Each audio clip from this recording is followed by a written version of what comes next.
महादेव शिव शंभो बाबा धवलेश्वराय वालालिंगाय नमः। दीपं यदि परं ब्रह्मा दीपं यदि जनार्दनः दीपाहरत मे पापो पूजा दीप नमस्तुते। धवलेश्वराय वालालिंगाय नमो नमः। संसार सुखी रखंतो।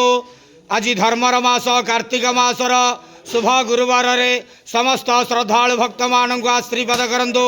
मनस्कामना पूर्ण करंतु। कर्म क्षेत्र उन्नति करंतु।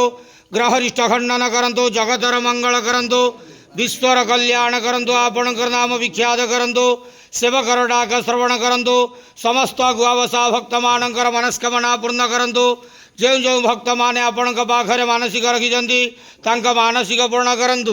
बाबा धवलेश्वराय वालालिंगाय नमः। संसार सुखी रखंतु आनंदे गवार। हरि बोलो। आज कार्तिक मासर शुभ गुरुवार रे समस्त श्रद्धालु भक्त मानक आशीर्वाद करंतु आनंदे गवार। हरि बोलो। बाबा धवलेश्वराय वालालिंगाय नमो नमः।